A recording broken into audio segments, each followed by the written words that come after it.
आप सबों का स्वागत है जेके स्टडी चैनल में। और आज हम लोग देखेंगे झारखंड से नहीं, हम लोग देखेंगे आज राष्ट्रीय स्तर पे जीके से संबंधित प्रश्न को। ठीक है, जीएस से संबंधित प्रश्न को, जो झारखंड जेएसएससी का जितने भी प्रतियोगिता परीक्षाएं हैं उन सबों के लिए इन सारे क्वेश्चन काफ़ी महत्वपूर्ण होंगे। ठीक है, तो बिना किसी देरी के आज की जो सेशन है उसको शुरू करते हैं। तो आपके सामने है पहला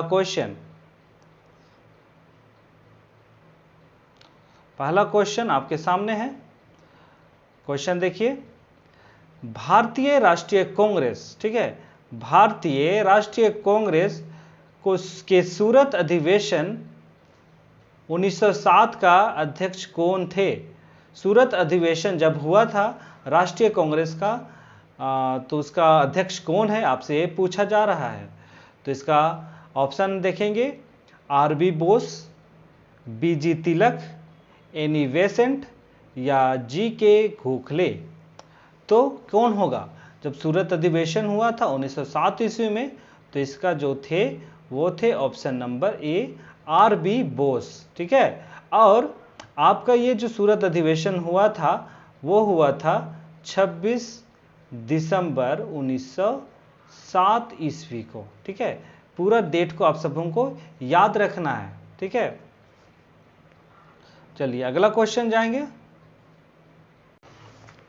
चलिए अब हम लोग दूसरा क्वेश्चन चलेंगे। ठीक है, क्वेश्चन नंबर आपका होगा दूसरा। ठीक है, क्वेश्चन नंबर दूसरा है, लंदन में इंडियन होम रूल सोसाइटी को निम्नलिखित में से किसने चलाया था? लंदन में, याद रखिएगा। ठीक है, लंदन में इंडियन होम रूल सोसाइटी को निम्नलिखित में किसने चलाया था? एनी बेसेंट ने, बाल गंगाधर तिलक ने, श्याम कृष्ण, ठीक है, श्याम कृष्ण वर्मा ने, या मोहनदास करमचंद गांधी ने। तो इसको कौन चलाया था?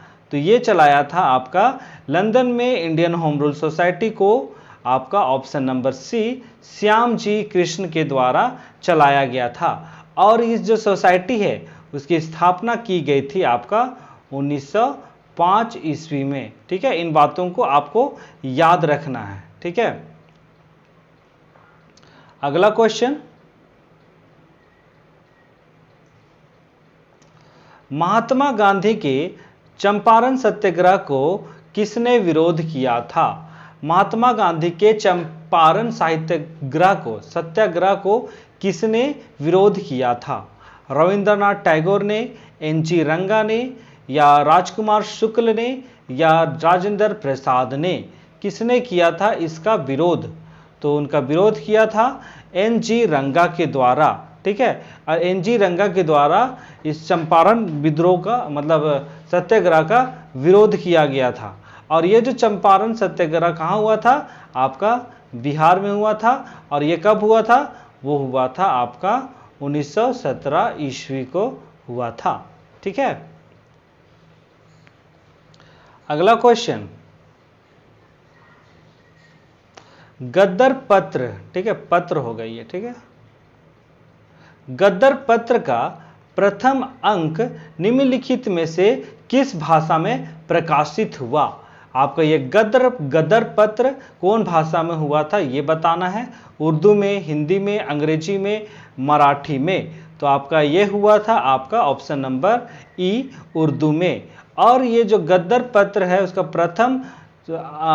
प्रथम पाठ जो प्रकाशित हुआ था आपका हुआ था 1913 ईस्वी में हुआ था। ठीक है, 1913 ईस्वी में हुआ था।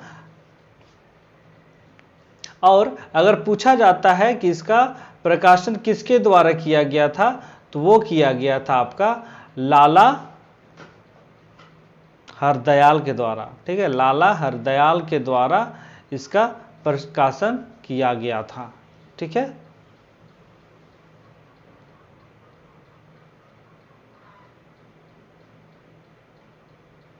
अगला क्वेश्चन, क्वेश्चन नंबर 5, भारतीय उपमहाद्वीप में कृषि के प्राचीनतम साक्ष्य कहां से प्राप्त हुए हैं? भारतीय उपमहाद्वीप में कृषि के प्राचीनतम साक्ष्य कहां से प्राप्त हुए हैं? लोथल, हड़प्पा, मेहरगढ़ या मोहनजोदाड़ो। तो हम लोगों को ये जो साक्ष्य मिले हैं कृषि के, वो हम लोगों को मिले हैं मेहरगढ़ से। और ये जो मेहरगढ़ है आज के वर्तमान के पाकिस्तान में स्थित है। ठीक है, पाकिस्तान में आपका ये स्थित है। और हम लोगों को यहाँ से धान की खेती के होने का अनुमान हम लोगों को साक्ष्य के रूप में प्राप्त हुए हैं। ठीक है, अगला क्वेश्चन है, भारतीय राष्ट्रीय कांग्रेस की प्रथम बैठक कहाँ हुई थी? भारतीय राष्ट्रीय प्रथम बैठक कहाँ हुई थी? आपसे ये क्वेश्चन पूछा जा रहा है। बंबई में हुई थी, पूना में हुई थी, मद्रास में हुई थी या कलकत्ता में हुआ था? तो ये जो प्रथम अधिवेशन जो हुआ था वो हुआ था 1884 ईस्वी को। और ये हुआ था सबसे पहले प्रथम बैठक मुंबई में हुआ था। और इसकी जो अध्यक्षता की थी A.O. ह्यूम के द्वारा, और इन्हें ही संस्थापक माना जाता है। ठीक है, अगला क्वेश्चन,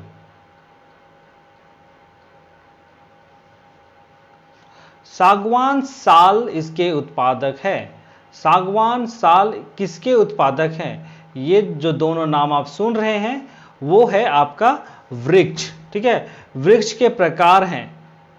तो ये वृक्ष कौन सा क्षेत्र में पाया जाता है, ये आपसे क्वेश्चन पूछा है। उष्ण कटिबंधीय शुष्क पतझड़ी वन, उष्ण कटिबंधीय सदाबहार वन, उष्ण कटिबंधीय कंटीले वन या पर्वतीय वन। तो इस तरह के जो वृक्ष हैं हम लोगों को ऑप्शन नंबर ए उष्ण कटिबंधीय शुष्क पतझड़ी वन में देखने को मिलता है। और ये जो क्षेत्र है वो हमारा झारखंड क्षेत्र कहलाता है। झारखंड, छत्तीसगढ़, बिहार, उड़ीसा, ये जो एरिया है वो आपका उष्ण कटिबंधीय शुष्क पतझड़ी वन क्षेत्र कहलाता है। और हमारे झारखंड में भारी मात्रा में ये दोनों वृक्ष उपलब्ध हैं, उपस्थित रहते हैं। ठीक है, अगला क्वेश्चन, भारत में रबड़ उद्योग स्थित है। भारत में रबड़ उद्योग स्थित है कहाँ?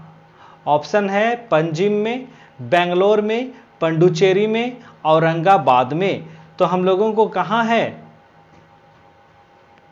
तो ये है ऑप्शन नंबर ए पंजिम में, जिसको आजकल हम लोग कहते हैं पणजी। पणजी, पणजी। ठीक है, गोवा की राजधानी पणजी। ठीक है, लेकिन इससे पहले जब ये नहीं आया था, उससे पहले रबड़ उद्योग के लिए आपका केरल राज्य सबसे अधिक उत्पादन करता है ना। केरल राज्य भारत में अगर उत्पादन करता है रबड़ का तो वो है आपका केरल राज्य में इसका उत्पादन होता है। ठीक है,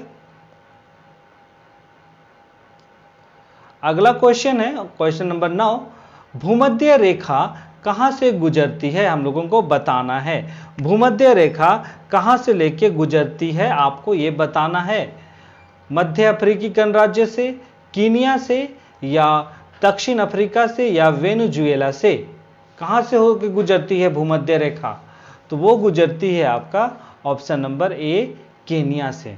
ठीक है, केनिया आपका अफ्रीका महाद्वीप में है। ठीक है, और याद रखना है कि अगर महाद्वीप के अगर महादेश के आधार पर अगर आपको क्वेश्चन पूछता है तो ये आंसर होगा महादेश अफ्रीका महादेश। ठीक है, और हम लोगों को ये भी याद रखना है कि एकलौता यही एक महादेश है जहाँ से तीनों रेखा गुजरती है। ठीक है, तीनों रेखा यहीं से गुजरती है। अगला क्वेश्चन है और ये आज का आखिरी क्वेश्चन होगा, किस महासागर के तटीय क्षेत्र को ज्वाला परिधि कहते हैं? किस क्षेत्र को ज्वाला परिधि नाम से पुकारा जाता है? ऑप्शन है अंध महासागर, ये थोड़ा गलत होगा, प्रशांत महासागर, हिंद महासागर, कोई नहीं, कौन होगा? तो इसका सही जवाब होगा ऑप्शन नंबर बी प्रशांत महासागर को। प्रशांत महासागर को ज्वाला परिधि कहा जाता है क्योंकि यहाँ पे ये जो है प्रशांत महासागर पृथ्वी के लगभग 1/3 भाग में फैला हुआ है तथा इसका क्षेत्रफल सभी स्थलखंडों के संयुक्त क्षेत्रफल से भी अधिक है।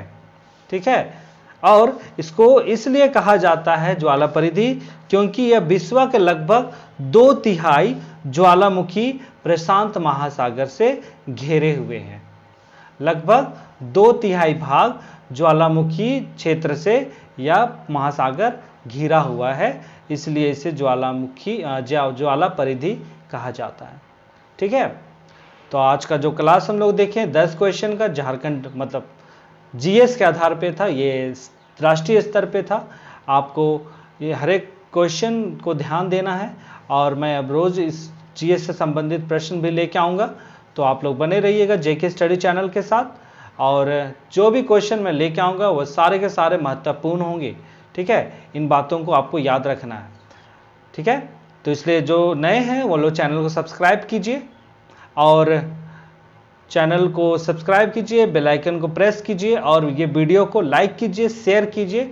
ठीक है, ज़्यादा से ज़्यादा तक लोगों तक पहुंचाइए ताकि मैं और मोटिवेट हो सकूं और अच्छी रीति से और अच्छे क्वालिटी के साथ मैं वीडियो आपके समक्ष ला सकूं। ठीक है, और मैं कल सुबह 7 बजे तक में करंट अफेयर भी आपके सामने उपस्थित होगा। ठीक है, तो रेडी रहिएगा।